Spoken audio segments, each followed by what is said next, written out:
Hi, and welcome to another edition of What's in the Box. So what have we got for you this time? Well, sticking with the Airfix theme, I thought I'd share my World War II Battlefront diorama set that I've painted. Let's take a look.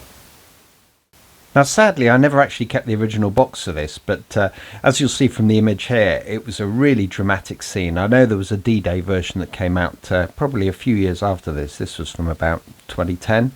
And you'll see they've obviously superimposed these photos all together and done a bit of a montage.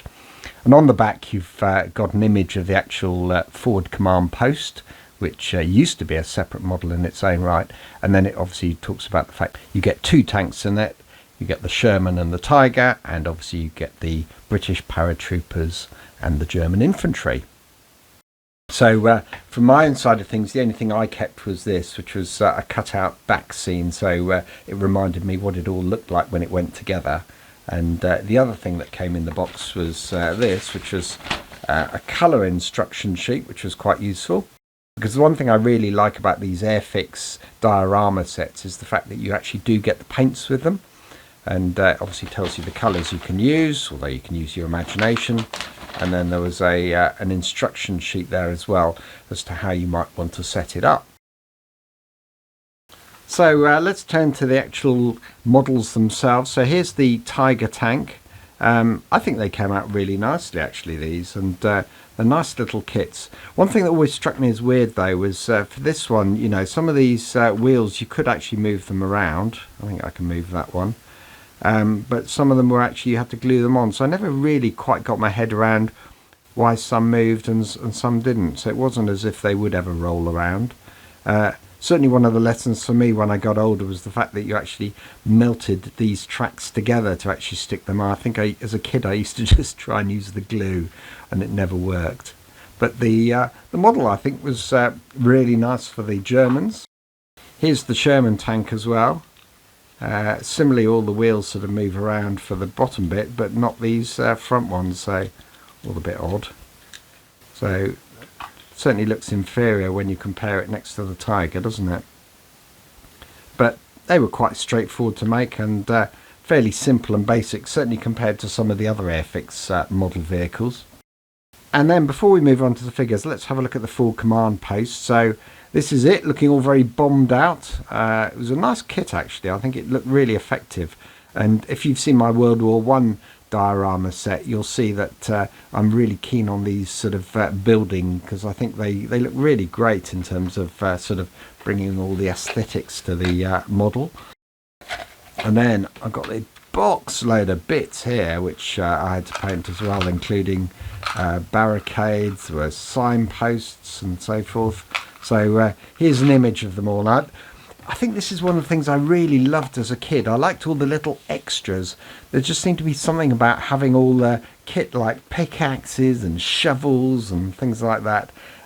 So when I was younger, they seemed to be the bits that always seemed to get lost. So when I bought this set, I made sure I had a good plastic container to put them in.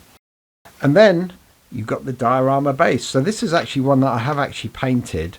Because of the nature of it, it didn't need any of that sort of grass effect, so I was able to just do a straight paint and then varnish it. So it's quite effective. I don't tend to normally use these, but it looks quite good. And then you can put the house in the middle, so really well constructed, and you can obviously dot all the other bits of the sort of equipment and the figures and so forth all around as you see fit. So before I show you what that all looks like though when it's fully made up, let's have a look at the soldiers. So we'll kick off with the paras.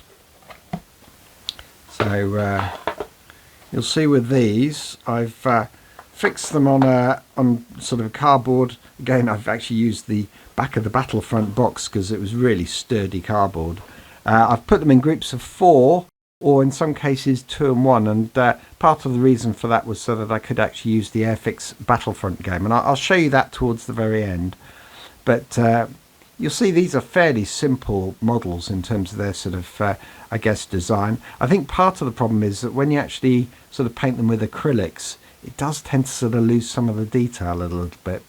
But these were all freehand painted as well, so When I actually took the photos to actually use for this video, it was amazing what you miss in terms of some of the painting. So I think I could have probably done with a magnifying glass at the time and gone into a little bit more detail. But they're quite nice. I think they certainly got some nice poses in them, and I particularly like things like the bazookas. I think they're good, and the parachutists as well. I think they were quite fun. Always, I remember as a kid when I had these ones, the sort of parachutes never used to stick to the base, so certainly for these ones I ended up gluing them down. And the one I really did like as a kid was the chap getting his equipment out of the parachute drop, so that canister. I remember as a kid I'd managed to cut the actual canister in half so that it actually sort of folded over, but then ended up losing the top of that. Surprised that there was never really a commander in charge of all of this lot that I could work out anyway. And you've obviously got some other nice ones there as well, like the mortar, and then you've got the guys that you can do absolutely nothing with, the ones that have been shot, and so I've just sort of dotted them all around the place. So that's the British, and then we turn to the Germans. So these are all relatively straightforward to paint as well. So here's an example of one where I've done it in a pair, and again used part of the actual Battlefront box. So these are quite nice. I like some of the poses here too, and especially I like the guys with the flamethrowers. What I tried to do here was actually mix up the sort of equipment that they've used on the actual sort of base that they're on, so that you've got maybe somebody with a flamethrower and a grenade or whatever it might be. And the good thing about this set was, of course, it did have an officer as well. As a kid, I always liked the German uniform. I thought it always looked really smart, and I loved all the extra bits of equipment that they had. I mean, these are fairly simple in terms of they've obviously got the gas mask and the water bottle on their backs, but certainly when I looked at some of the other sets, and I'll feature maybe a couple of others that I've got, you know, there was a lot more that you could have in terms of the backpacks and the knives and entrenching tools and things like that. So they were really good fun.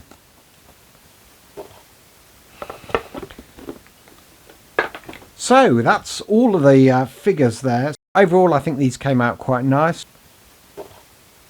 And this is what the Diorama set all looks like together. Now, I know that it doesn't look brilliant where you've got the figures with their sort of green grass on what's effectively a blown up bit of tarmac and everything else. But for me, the sort of need to use these for wargaming was better than actually damaging the base, cutting the figures off, and doing what I think Airfix have done when they've sort of done the proper dioramas of sort of gluing the figures to the base itself. But I do think it looks quite effective anyway, and you know, especially when you've got the actual vehicles and the accessories.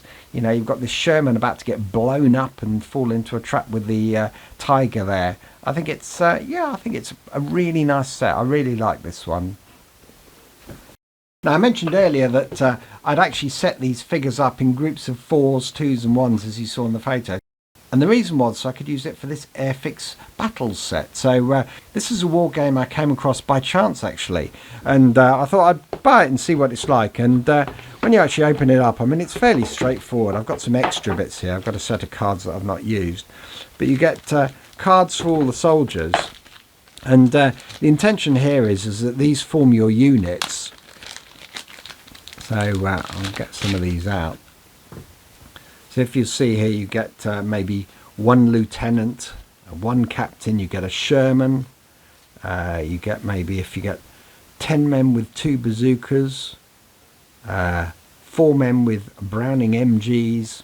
So you get all sorts of different combinations. 1 intelligence officer, 1 panzer tank.